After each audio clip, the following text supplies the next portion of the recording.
Hi friends, V K Kannada logs ಚಾನಲ್ಗೆ ನಿಮ್ಮೆಲ್ಲರಿಗೂ ಸ್ವಾಗತ. ಸೊ ಎಲ್ಲರೂ ಚೆನ್ನಾಗಿದ್ದೀರಂತ ಭಾವಿಸ್ತಾ ಈ ಲಾಗನ್ನು ಸ್ಟಾರ್ಟ್ ಮಾಡ್ತಾ ಇದ್ದೇನೆ. ಮಾರ್ನಿಂಗ್ ಬ್ರೇಕ್ಫಾಸ್ಟು ನಾನಿವತ್ತು ಎಗ್ ರೈಸನ್ನು ಮಾಡ್ಕೊಂಡಿದ್ದೇನೆ. ಬ್ರೇಕ್ಫಾಸ್ಟ್ ಎಲ್ಲ ಮುಗಿಸಿದ ನಂತರ ಮನೆಯೆಲ್ಲ ಕ್ಲೀನ್ ಮಾಡಿಕೊಂಡು ಇವಾಗ ನಾನು ಸಾರು ಮಾಡಲಿಕ್ಕೆ ತೆಂಗಿನ ತುರಿ ಖಾಲಿಯಾಗಿತ್ತು. ಸೊ ಹಾಗಾಗಿ ತೆಂಗಿನ ತುರಿಯನ್ನು ಕೂಡ ಒಂದು 4 ತೆಂಗಿನಕಾಯಿಯನ್ನು ತುರಿದಿಟ್ಕೊಂಡಿದ್ದೇನೆ. ಹಾಗೆಯೇ ಸಾರಿಗೆ ಎಷ್ಟು ಬೇಕೋ ಅಷ್ಟನ್ನು ತೆಗೆದಿಟ್ಟು ಮಿಕ್ಕಿದ್ದನ್ನು ನಾನು ಒಂದು ಬಾಕ್ಸಲ್ಲಿ ಸ್ಟೋರ್ ಮಾಡಿ ಫ್ರಿಜ್ಜಲ್ಲಿ ಎತ್ತಿಟ್ಟೆ. ಇವತ್ತು ನಾನು ಎಗ್ ಸಾರು ಮಾಡೋದ್ರಿಂದ ಒಂದು ಅರ್ಧ ಚಮಚದಷ್ಟು ಧನಿಯಾ ಬೀಜ, ಹಾಗೆಯೇ ಸೋಂಪು ಕಾಳು 1/4 ಚಮಚದಷ್ಟು, ಹಾಗೆಯೇ 1/4 ಚಮಚದಷ್ಟು ಜೀರಿಗೆ, ಒಂದು 5ರಿಂದ 6 ಬೆಳ್ಳುಳ್ಳಿ, 6ರಿಂದ 7 ಕರಿಬೇವಿನ ಎಲೆಯನ್ನು ಸೇರಿಸ್ಕೊಂಡು, ಹಾಗೆಯೇ ಒಂದು 4ರಿಂದ 5 ಒಣಮೆಣಸು, ಅರಿಶಿನ ಪೌಡರನ್ನು ಹಾಕ್ಕೊಂಡಿದ್ದೇನೆ. ಹಾಗೆಯೇ ನಾನು ಈ ಒಂದು ಗ್ಲಾಸಲ್ಲಿ 2 ಬೌಲ್ ಆಗುವಷ್ಟು ನಾನು ತೆಂಗಿನ ತುರಿಯನ್ನು ಕೂಡ ಸೇರಿಸ್ಕೊಂಡು ಮಿಕ್ಸಿಯಲ್ಲಿ ನುಣ್ಣಗೆ ರುಬ್ಕೊಂಡಿದ್ದೇನೆ.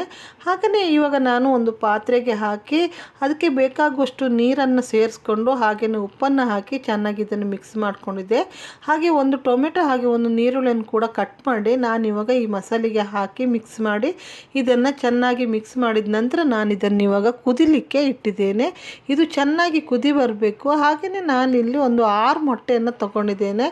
ಇವಾಗ ಇದು ಚೆನ್ನಾಗಿ ನಾನು ಇದನ್ನು ಮುಚ್ಚಿ ಕುದಿಸ್ಲಿಕ್ಕೆ ಇಡ್ತೀನಿ. ಆದ ನಂತರ ಅದು ಕುದ್ದಾದ ನಂತರ ಇವಾಗ ಇದು ಕುದಿ ಬರ್ತಿರುವಾಗ ಇವಾಗ ಎಗ್ಗನ್ನು ನಾನು ಒಡೆದು ಒಂದೊಂದೇ ಎಗ್ಗನ್ನು ನೀಟಾಗಿ ಹಾಕಿದ್ದೇನೆ. ಹಾಕಿ ಇದನ್ನು ಚೆನ್ನಾಗಿ ಕುದಿಯೋ ತನಕ ಸ್ಲೋ ಫ್ಲೇಮಲ್ಲಿ ನಾವು ಇದನ್ನು ಬೇಯಿಸ್ಕೊಳ್ಬೇಕು. ಹಾಗೆಯೇ ನಾವು ಯಾವುದು ಸ್ಪೂನನ್ನು ಹಾಕಿ ನಾವು ಅದನ್ನು ಎಗ್ಗನ್ನು ಟಚ್ ಮಾಡಬಾರ್ದು.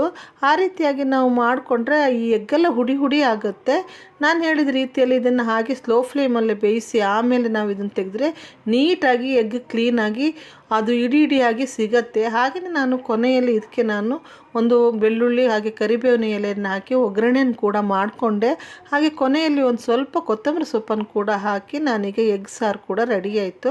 ನಂತರ ಇದು ಸಂಜೆ ನಾನು ಜಾತ್ರೆಗೆ ಹೋಗಲಿಕ್ಕೆ ಇವಾಗ ರೆಡಿಯಾಗಿದ್ದೇನೆ. ಈ ಜಾತ್ರೆ ಬಂದುಬಿಟ್ಟು ಕೋಟೆಲಿಂಗೇಶ್ವರ ಟೆಂಪಲಲ್ಲಿ ನಡೀತಾ ಇರುವಂಥ ಜಾತ್ರೆ ಇದು. ನಮ್ಮೂರಿಂದ ಒಂದು 5 ಕಿಲೋಮೀಟ್ರ್ ದೂರದಲ್ಲಿ ನಡೆಯುತ್ತೆ. ಸೊ ನಮ್ಮೂರಿನ ಜಾತ್ರೆ 1-2 ವಾರದ ಹಿಂದೆ ಅಷ್ಟೇ ಆಗಿತ್ತು. ನಂತರ ನಾವು ಇದಕ್ಕೆ ಕೂಡ ಹೋದ್ವಿ.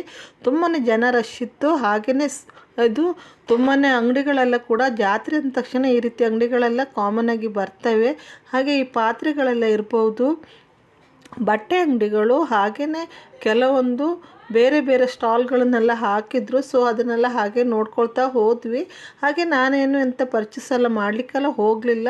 ಹಾಗೆಯೇ ಇಲ್ಲಿ ಬಿಸಿ ದೋಸೆಗಳನ್ನೆಲ್ಲ ಕೂಡ ಹಾಕಿ ಕೊಡ್ತಾಯಿದ್ರು. ಸೊ ತುಂಬ ಜನ ತಿಂತಾಯಿದ್ರು. ಹಾಗೆಯೇ ಈ ಜಾಯಿಂಟ್ ನೋಡಬೇಕಾದ್ರೆ ತುಂಬಾ ಚೆನ್ನಾಗಿ ಕಾಣಿಸ್ತಾ ಇತ್ತು. ಹಾಗಾಗಿ ಅದನ್ನು ಹಾಗೆ ನಾನು ಒಂದದು ರನ್ ಆಗೋ ತನಕ ನಿಂತು ಅದನ್ನು ವೀಡಿಯೋವನ್ನು ಕ್ಯಾಪ್ಚರ್ ಮಾಡಿಕೊಂಡೆ.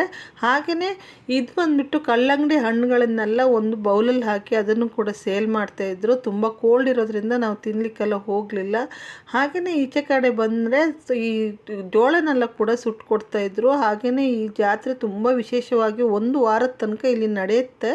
ಸೊ ತುಂಬಾ ಜನ ಬರ್ತಾರೆ ಬೇರೆ ಕಡೆಗಳಿಂದ. ಹಾಗೆ ಇಲ್ಲಿ ಚಿಕ್ಕ ಮಕ್ಕಳಿದ್ದೆಲ್ಲ ತುಂಬ ಆಟಿಕೆಗಳಲ್ಲೆಲ್ಲ ಮಕ್ಕಳು ಆಟ ಆಡ್ತಾ ಎಂಜಾಯ್ ಮಾಡ್ತಾಯಿದ್ರು.